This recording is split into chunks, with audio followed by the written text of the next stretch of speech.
नैना ने शादी के बाद गांव में अपने ससुराल में कदम रखा तो वो हैरान रह गई। उसकी जेठानी सुमन के एक नहीं दो नहीं बल्कि पूरे 9 बच्चे थे। मुन्नी, पायल, कंचन, जाओ तुम सब अपनी महक और आंचल दीदी के पास जाकर खेलो। माँ, हमें चाची के साथ खेलना है। हम चाची के पास बैठेंगे। अरे कोई बात नहीं भाभी, इन सबको मेरे पास ही बैठने दो, मुझे भी इनके साथ बैठना अच्छा लग रहा है। तभी नैना का जेठ सुमेर आ जाता है।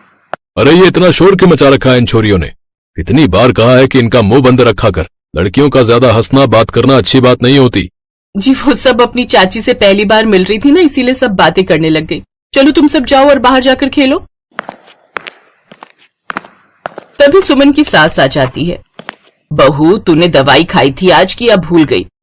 माँ जी, वो दवाई खाकर मुझे बहुत उल्टियां होती है, वो दवाई अब नहीं खाई जाती।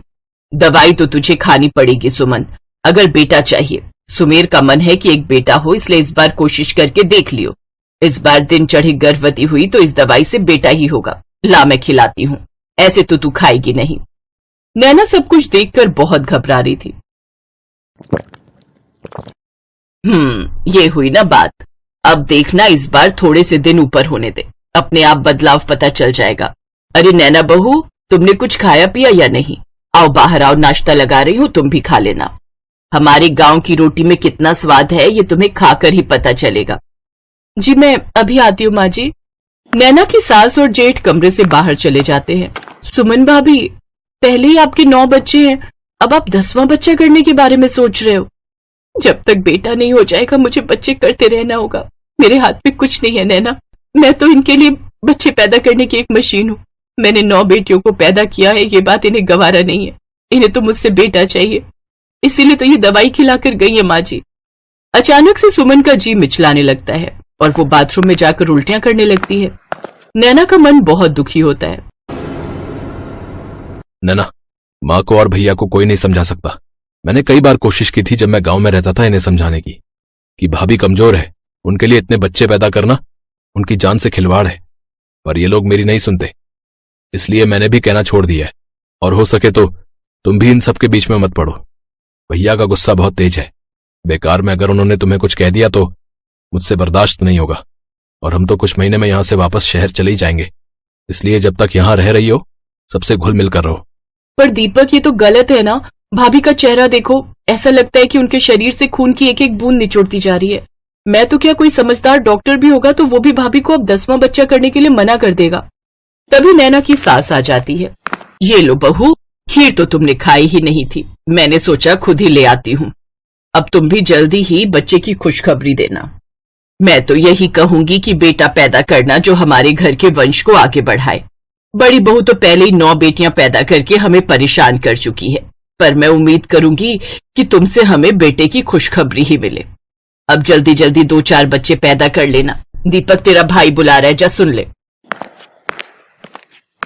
नैना अपने ससुराल वालों की घटिया सोच को देखकर बहुत अजीब सा महसूस कर रही थी। नैना को अपने ससुराल में रहते कुछ दिन बीत गए थे और फिर एक दिन सुमन के सास उसे चेकअप के लिए अस्पताल ले जाने लगी, तो नैना ने बहाने से उसे रोक दिया। माँ जी, वो मेरे पेट में थोड़ा दर्द है, 2-3 दिन से हो रहा है। मैं सोच रही थी मैं भी डॉक्टर से कोई दवाई ले आऊंगी, मैं भाभी के साथ अस्पताल चली जाऊं। हाँ बहू, क्यों नहीं, अच्छी बात है। तुम अपनी दवाई भी ले आना और हाँ, इसका अच्छे से चेकअप करवाना और डॉक्टर से पूछ लेना कि ये दोबारा माँ कब बन सकती है। जी ठीक है माँ जी। नैना ने जानबूझकर पेट दर्द का बहाना किया था ताकि वो अस्पताल जाकर डॉक्टर से बात कर सके। देखिए नैना जी, आपकी जेठानी सुमन बहुत ज्यादा कमजोर है, इनमें खून की बहुत कमी है। अगर ये 10वां बच्चा करने के बारे में सोचेंगी तो इनकी जान को खतरा है। मैं तो यही कहूंगी कि इन्हें एक और बच्चा पैदा करने का चांस बिल्कुल नहीं लेना चाहिए। डॉक्टर, फिर आप बताइए कि हम ऐसा क्या करें ताकि भाभी की जान को खतरा ना हो। एक ही इलाज है, इनके बच्चा बंद का ऑपरेशन करवा दो। मैं बच्चा बंद का ऑपरेशन नहीं करवाऊंगी। अगर मैंने ऐसा किया तो मेरा और मेरी बेटियों का भविष्य खराब हो जाएगा। नहीं डॉक्टर, आप ऐसा कुछ मत करना। नैना चलो यहाँ से, मैं यहाँ नहीं रुक सकती। सुमन घबराकर घर लौट आई। उसने डॉक्टर की बात को नहीं माना और फिर वही हुआ जिसका डर था। सुमन एक बार फिर से गर्भवती हो गई। सास की खुशी का ठिकाना नहीं था।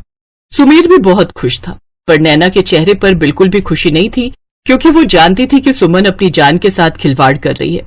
अगले कुछ महीनों तक नैना वहीं रही और अचानक एक दिन सुमन की हालत बहुत खराब हो गई और उसकी जान पर बन आई। दीपक, भाभी की हालत बहुत खराब है, हमें इन्हें शहर ले जाना होगा। हाँ नैना, घबराओ नहीं, हम भाभी को कुछ नहीं होने देंगे। अरे कुछ नहीं होगा बहू को, ऐसा होता रहता है। तुम दोनों कहाँ शहर ले जा रहे हो? अरे यहीं किसी गांव के डॉक्टर को दिखा दो, शहर ले जाने की कोई जरूरत नहीं है।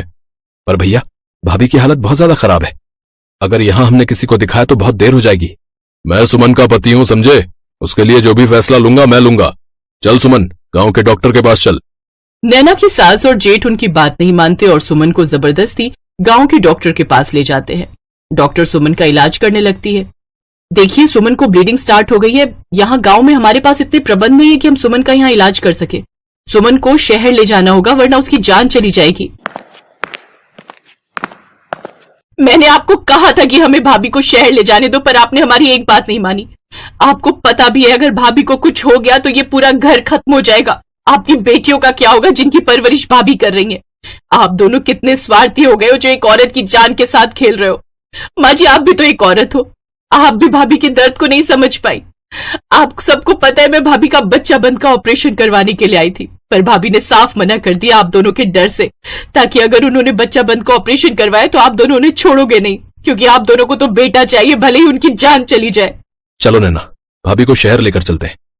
अगर भाभी को कुछ हो गया ना भैया, तो ना मैं आपको माफ करूंगा और ना ही माँ को। मैं भी यहां से चला जाऊंगा अपनी भतीजियों को लेकर। उस दिन दीपक और नैना की बातें सुनकर नैना की सास और जेठ अपने ऊपर बहुत शर्मिंदा होने लगे। सब लोग सुमन को शहर के अस्पताल लेकर जाते हैं। 5वें महीने में डॉक्टर बच्चे को तो नहीं बचा पाते, पर बहुत मुश्किल से सुमन की जान बच जाती है। सुमन की सास और पति उससे माफी मांगते हैं और समझदारी दिखाते हुए सुमन की सास उसका बच्चा बंद का ऑपरेशन करवा देती है। नैना की हिम्मत और प्रयासों से आज उसकी जेठानी सुमन के चेहरे पर सुकून साफ दिखाई दे रहा था। उसने अपनी जेठानी को बहुत बड़ी परेशानी से बाहर निकाल दिया था।